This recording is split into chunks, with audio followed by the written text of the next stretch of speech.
Donc, à la suggestion de l'audience, on m'a proposé qu'il y avait une vidéo intéressante que je devrais regarder. Et c'est une vidéo qui vient de la société, du département ou du ministère de la géologie en Afrique du Sud.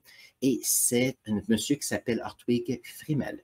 Et lui, depuis quelques années, il fait des recherches à savoir comment est-ce que l'or s'est accumulé pour les gisements de Witwatersrand en Afrique du Sud.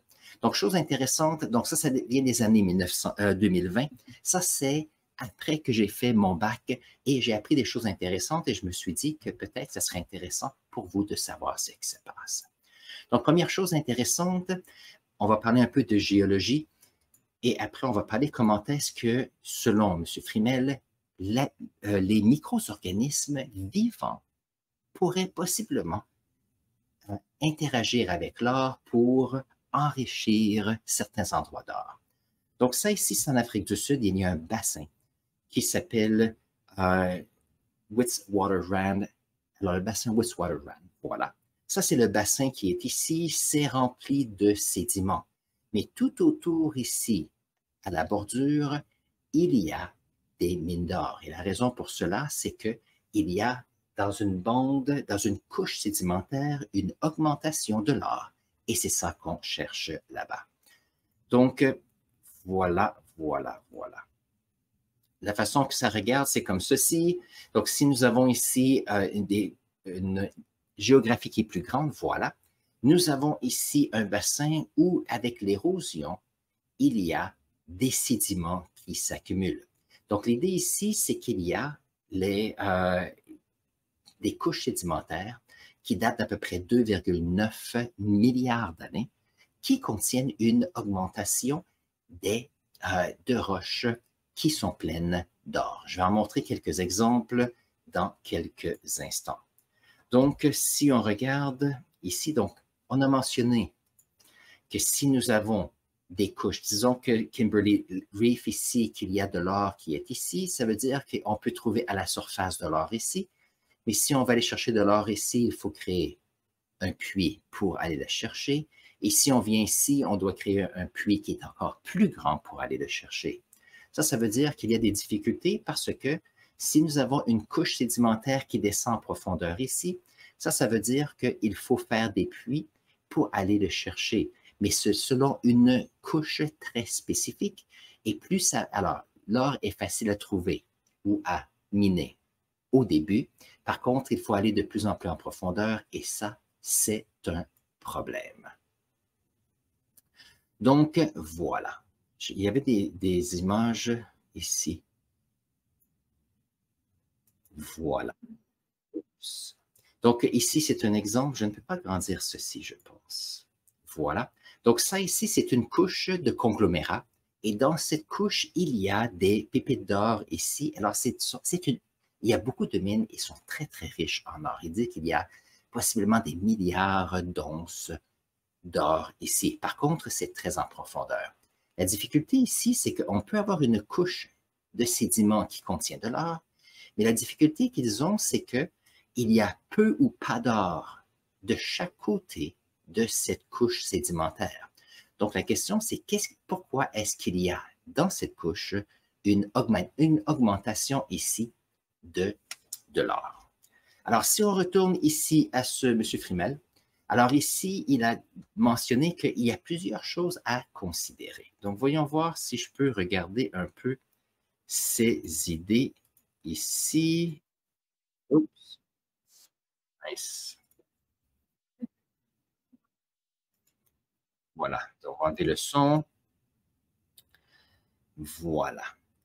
Donc, c'est bien. Donc ici, on peut voir, chose intéressante, on peut voir cette couche ici de conglomérat et regarder la richesse en or qu'il y a ici. Et la question, c'est, OK, si nous avons une couche de sédiments ici et il y a de l'or qui est arrivé comme ça veut dire que c'est fantastique comme mineur. Mais comme scientifique, on veut savoir d'où vient cette quantité d'or qui fait qu'il y a une accumulation très spécifique à cet endroit. Et c'est ça que M. Friemel mentionne ici. Alors ici, bien sûr, Il y a eu plusieurs modèles avec le temps. Le premier était bien sûr dépôt avec des pépites d'or avec l'érosion. La difficulté, c'est regarder la quantité d'or qui est présente. Donc ça cause des problèmes. On a mentionné que ça pourrait être magmatique. Oups. On a mentionné que ça pourrait être magmatique. La difficulté de cela, c'est que la croûte terrestre, il y a 2,9 milliards d'années, était différente un peu et c'était considéré ici. Est-ce que ça pouvait être, venait de sédiments qui contenaient à ce moment-là des dépôts ici de pépites? La difficulté, c'est qu'on a besoin, la croûte terrestre n'était peut-être pas correcte et avant ceci, alors on parle de métamorphique hydrothermale. La difficulté, c'est que la croûte terrestre, il y a plus de 2,9 milliards d'années, n'était pas comme elle était aujourd'hui, n'était pas aussi évoluée. Les boucliers comme canadiens qu'on a ici, où on a des roches beaucoup plus riches en aluminium et silice, n'était pas quelque chose qui était courant à ce moment-là.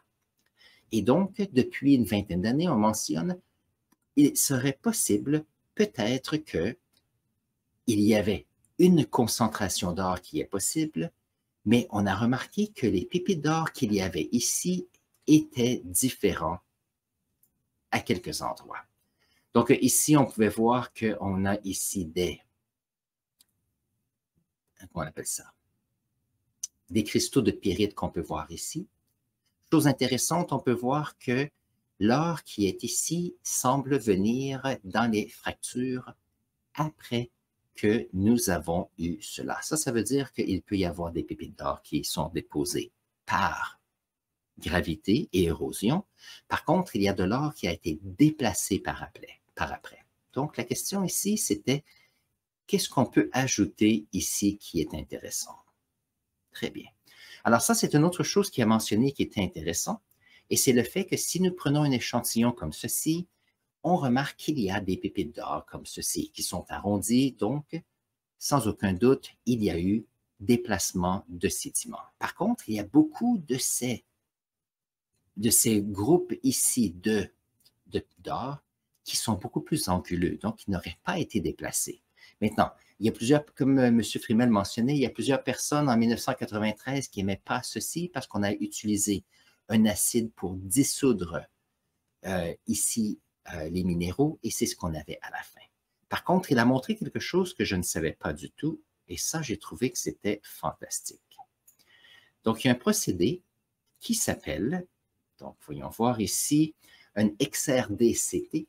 Donc ici, c'est qu'on peut utiliser une machine pour aller voir où se trouve la minéralisation en or à l'intérieur de l'échantillon sans vraiment avoir à le dissoudre. Ça veut dire qu'on a on peut voir en 3 dimensions où se trouve ceci. Donc, on peut voir qu'il y a ici les pépites qui sont ici, beaucoup plus grandes, et on peut remarquer qu'en bas ici, on se retrouve avec des morceaux d'or qui sont beaucoup plus fins et beaucoup plus anguleux. Regardez, c'est fantastique. On peut voir c'est sur 3 couches ici, et à ce moment-là, on peut voir la forme des grains d'or ici. Donc, j'ai trouvé que c'était fantastique. Je ne connaissais pas ça du tout. Donc, on a ici une roche qui date de 2,87 milliards d'années. Donc, ici, on vient voir quelques pépites qui sont arrondies, mais beaucoup de ces endroits qui sont beaucoup plus anguleux. Et la question, c'est que si c'est anguleux, ça veut dire que ça n'a pas été transporté par les sédiments comme on a eu le conglomérat tout à l'heure. Donc, il y a eu 2 façons que l'or a été ici. Il y a une augmentation des concentrations ici et il y a eu un déplacement des molécules d'or après. Bien sûr, il faut savoir comment ceci s'est passé, mais aussi d'où vient cet or. Toutes des choses à considérer. Donc ça, c'est le temps où il mentionnait que si on regarde la façon que nous connaissons présentement, par exemple, dans la ceinture de roches vertes ici au Canada, dans le nord du Canada où on a nos mines d'or, il y a eu des zones de subduction, on a des roches ici qui entrent, qui sont réchauffées en profondeur. Il y a ces roches ici qui vont fondre, des roches qui vont monter parce qu'il y a une baisse de densité, parce que cette roche ici qui était là en subduction contient plus d'eau, contient des sédiments qui sont ici, donc la composition change. Et chose intéressante, ce magma va monter, mais en même temps, c'est qu'ici, on a une évolution des magmas où nous avons la chimie qui va changer, mais aussi beaucoup de fluides possibles qui permettent de faire cette augmentation de concentration d'or dans différents gisements que nous avons maintenant. Maintenant, ça ici, c'est intéressant, mais pour pouvoir faire ceci, on a besoin de pouvoir avoir certaines choses. Premièrement, on a besoin d'avoir des croûtes terrestres qui sont plus légères pour permettre la subduction. On a besoin aussi d'atmosphère et de gaz à l'intérieur ici du système pour pouvoir faire cela. Donc, voilà. Donc, ce qui est intéressant ici, c'est qu'on a besoin des roches qui sont beaucoup plus jeunes. Donc, il mentionne aussi qu'il y a plusieurs recherches qui ont été faites sur comment est-ce que les organismes étaient sur la planète Terre et comment est-ce qu'il y a eu un changement. Il y a probablement 2,5 milliards d'années où il y a eu des changements en ce qui concerne les bactéries, où on a commencé à faire beaucoup plus de photosynthèse pour augmenter la quantité d'oxygène dans l'atmosphère. Donc, il se dit qu'on est ici et c'est qu'il y avait peu ou pas d'oxygène, mais il y avait le début ici qui se passait. Donc, un petit peu plus d'oxygène peut permettre un changement de minéralisation ici. Maintenant, je vais montrer un graphique qui est intéressant. Ça vient de Forbes et je trouvais ça, c'est intéressant. Si on prend ici le présent, on a beaucoup d'oxygène ici dans notre atmosphère, mais si on recule à 2 milliards d'années, il y avait très peu ou pas d'oxygène ici dans notre atmosphère. Très, très, très peu. Et c'était surtout de l'azote. Et ça, c'est un graphique que je n'ai pas vu depuis des décennies et c'est intéressant de voir cela. Si on recule un autre milliard d'années, on peut voir qu'il y avait beaucoup plus de dioxyde de carbone ici et d'azote. Chose intéressante, on se retrouve dans le type de minéralisation qu'on a ici, on se retrouve juste là, dans un temps où il y avait très peu d'oxygène et on se dit que la biodiversité était différente à ce moment-là. Très bien. Donc, son idée ici, sa théorie, c'est que lorsqu'il y a eu le début de cette photosynthèse, il y a eu le début de concentration de bactéries. Donc, ici, on mentionne 3,2 milliards d'années. Donc, il y a eu pendant plusieurs centaines de millions d'années des micro-organismes qui étaient des cyanobactéries. Et ces cyanobactéries, on les retrouve dans les sédiments. Et ceux-ci auraient été le début de la photosynthèse ici avec la création d'un peu d'oxygène. Donc ici, on se mentionne que si on a de l'or qui est dissous soit dans l'eau ou autre, on peut remarquer que ici, si on a, alors dites-vous que si nous sommes ici et nous avons beaucoup de dioxyde de carbone ici dans l'atmosphère et de l'azote, peut-être un peu de méthane ici à la fin, il y avait beaucoup de gaz à effet de serre et chose intéressante, c'est que les pluies étaient acides à ce moment-là. Ça veut dire que si on a de l'eau qui est dissoute par la dissolution des pluies acides à ce moment-là et qu'il y a un petit peu d'oxygène qui est introduit, il y a la précipitation de l'or. Donc ça, c'est son idée ici. Et il mentionne que si on regarde ici avec le pH, si on a un pH qui est alors un pH ici qui, est-ce que je peux enlever ça ici? pH de 6, voilà. Alors ici, nous avons la quantité d'oxygène ainsi que le pH. On peut se retrouver ici où on a ici 100 ppb, donc particules par milliard. On a ici 1000 ppb, donc on a 1 gramme, et on peut augmenter très rapidement avec juste un petit peu de pH et un petit changement d'oxygène. Maintenant, je n'ai pas tout compris ce qu'il mentionnait, mais l'idée ici, c'est que ça, c'est un graphique qui montre la stabilité de certains métaux. Ça veut dire qu'un très, très, très petit changement, soit de pH ou un très petit peu de changement d'oxygène, peut faire ici des changements. Il faut garder en tête ici qu'on a ici une échelle logarithmique. Voilà. Donc, alors, il mentionne ici ces alors, ici, il montre, on a les cyanobactéries qui nous montrent la création de gaz qui est ici. Il a mentionné aussi qu'il y a en Afrique, c'est comme des colonnes ici de carbone, basées sûrement, si c'est de carbone, possiblement des micro-organismes, et il y a beaucoup d'or qui se retrouve à l'intérieur ici. Ça voudrait dire que si nous avons une solution qui contient de l'or, et que cette solution passe près de micro-organismes qui créent de l'oxygène, ça pourrait être une raison pourquoi on peut avoir, et si on fait un grossissement, on peut voir qu'il y a le long de ces fils de l'or qui se retrouve ici. On peut voir qu'il y a un petit peu d'or un petit peu partout. Et la grande question que nous avons, c'est on essaie de savoir comment est-ce que cet or s'est retrouvé à cet endroit.